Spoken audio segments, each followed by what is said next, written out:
The day I found out my husband Wyatt was cheating, the world didn't stop.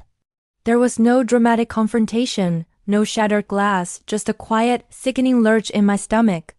I saw a message on his phone, a simple "see you tonight" from a name I didn't recognize, followed by a heart emoji.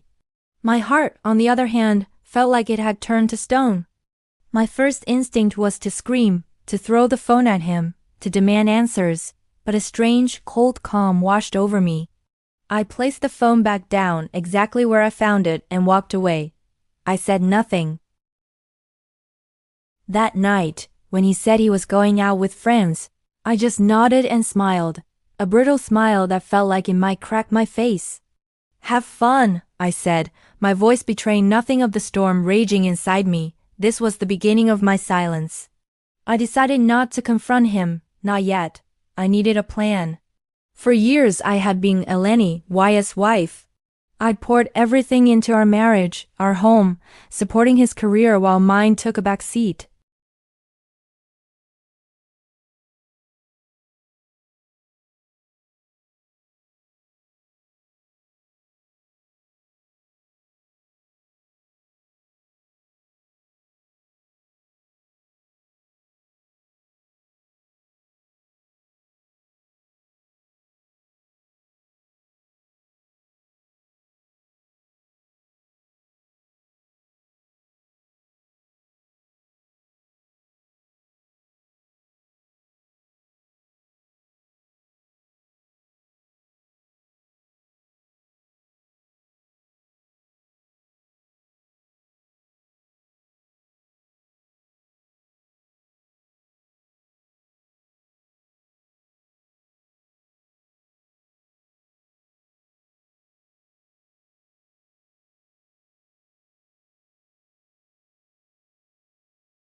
He thought my silence meant ignorance, that I was the same trusting, slightly naive wife he'd always known.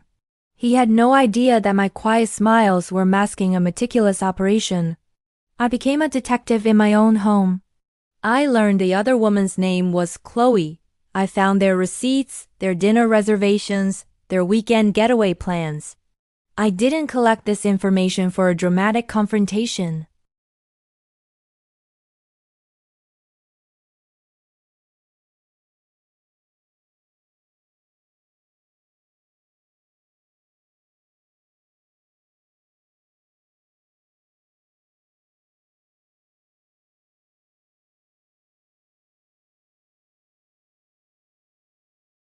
There were moments I almost broke. One evening he came home, kissed my forehead, and told me he loved me. The hypocrisy was so thick I could barely breathe. I wanted to scream, "How dare you?" But I just smiled and said, "I love you too," while inside I felt a part of my heart turn to ice. This quiet war was taking its toll, but the thought of my endgame, of my freedom, kept me going.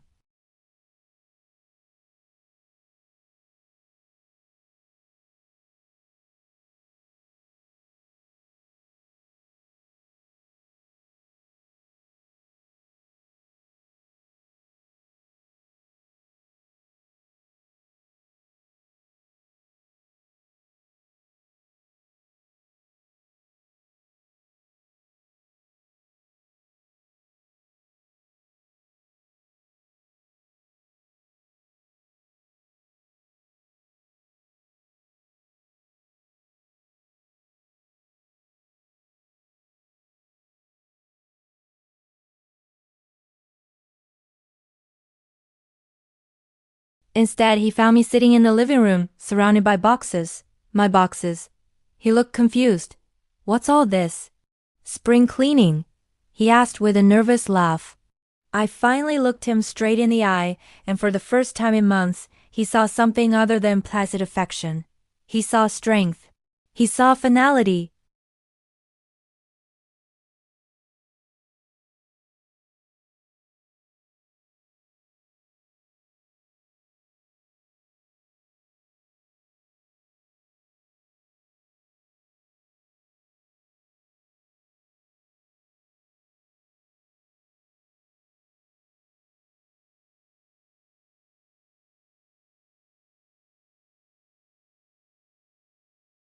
Also, a copy for your lawyer.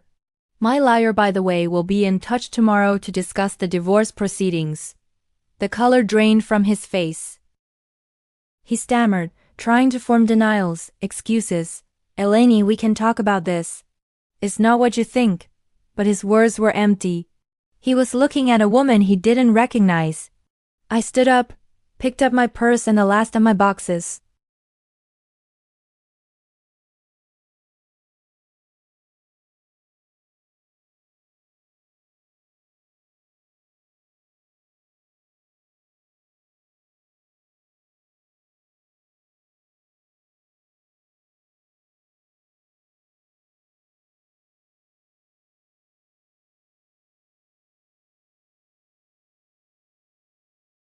And my final words were not an argument, but the closing statement of a chapter I had written myself. I was finally free.